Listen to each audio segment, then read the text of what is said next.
वहीं रूस यूक्रेन युद्ध से जुड़ी खबर सामने आ रही है। बड़ी खबर है, जर्मनी की मदद से स्लोवेनिया से यूक्रेन को M55S टैंक मिले हैं। बताया जा रहा है कि M55S टैंक रूस के T55 टैंक से भी ज्यादा घातक है। अब तक स्लोवेनिया से यूक्रेन 28 टैंक पा चुका है, तो 28 टैंक स्लोवेनिया के रूट से यूक्रेन पहुंच चुके हैं और कुछ टैंक जर्मनी की मदद से उसे मिले हैं।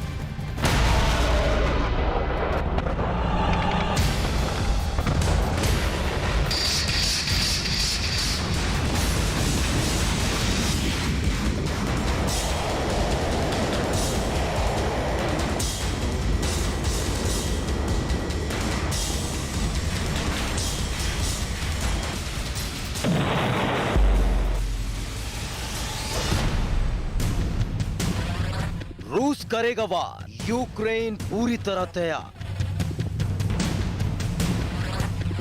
यूक्रेन को मिली किलिंग मशीन। एक तो पलट देगी युद्ध का पासा। रूस लगातार यूक्रेन पर कहर बरपा रहा है, तो यूक्रेन ने भी ठान रखी है कि वो घुटने नहीं टेकेगा। पहले डिफेंडिंग मोड पर चल रहा यूक्रेन अब खोलकर रूस को जवाब देने लगा, जिससे रूस तिलमिलाया हुआ है। कभी ज़ापोरिज़िया पर हमला कर रहा है, तो कभी मिसाइल अटैक करके यूक्रेन को डराने की कोशिश कर रहा है। लेकिन इस बीच यूक्रेन की सरजमीन पर चलते हुए एक टैंक ने रूसी सैनिकों की रात की नींद उड़ा दी है। अब तक रूस अपने T55 टैंक के जरिए लगातार युद्ध में आग उगलता रहा है, लेकिन अब यूक्रेन को रूस के T55 टैंक का तोड़ मिल गया है, जो इस युद्ध में गरजते नजर आएंगे, जिसने रूसी सैनिकों को टेंशन में डाल दिया है। दरअसल युद्ध की शुरुआत के साथ ही नाटो और पश्चिमी देश यूक्रेन का साथ दे रहे हैं और अब स्लोवेनिया से एक खेप यूक्रेन पहुंची है। ये खेप M55S टैंक की है। ये 28 टैंक स्लोवेनिया से यूक्रेन को मिले हैं, जिनके बारे में कहा जाता है कि ये न सिर्फ जमीन पर खड़े किसी भी ताकतवर टैंक के चीथड़े उड़ा देता है, लड़ाकू वाहनों पर भी रहम नहीं करते। M55S टैंक मशीन गन से लैस है। इसके साथ ही अग्नि नियंत्रण प्रणाली और CBRN सुरक्षा प्रणाली से लैस है। रूस के T55 टैंक का अपग्रेडेड वर्जन है M55S। इस टैंक को हासिल करने के लिए यूक्रेन को जर्मनी से मदद लेनी पड़ी थी, जिसमें स्लोवेनिया ने जर्मनी के साथ समझौता किया था और फिर 28 टैंक यूक्रेन पहुंचे।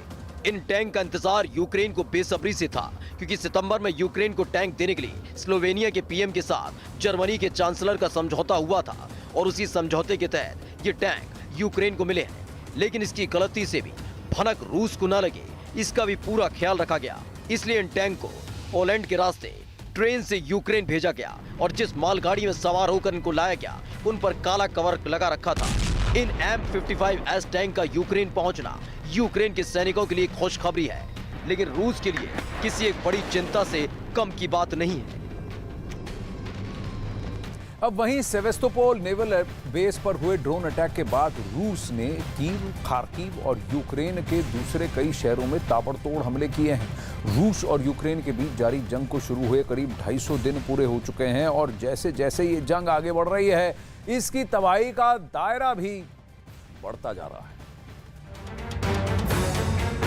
रूस के रक्षा मंत्रालय का दावा है कि वो यूक्रेन की दागी कई AGM-88 हार्म मिसाइलों को नष्ट कर चुका है और अपने दावे को साबित करने के लिए रूस के रक्षा मंत्रालय ने एक लिस्ट भी जारी की है।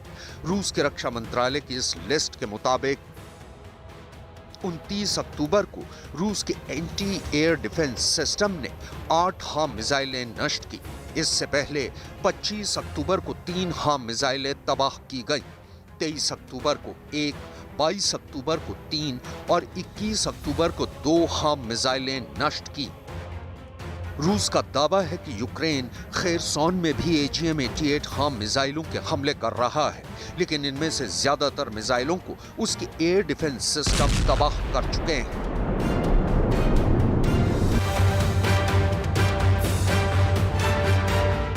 Это предположительно, конечно, какая-то ракета похожа на Хармс, но более точно будет известно после проведения баллистической судебной экспертизы. रूस ने सेवेस्तोपोल नेवल बेस पर हुए ड्रोन अटैक का बदला लेने के लिए 31 अक्टूबर को कीव, खार्किव और यूक्रेन के दूसरे अहम शहरों के महत्वपूर्ण बुनियादी ढांचों को निशाना बनाकर उन पर ताबड़तोड़ मिसाइल हमले किए। हाल ही में क्राइमिया पुल पर हमले के बाद से रूस ने यूक्रेन पर अपने मिसाइल हमले तेज कर दिए हैं, यानी यूक्रेन में तबाही का सिलसिला मुसलसल जारी है।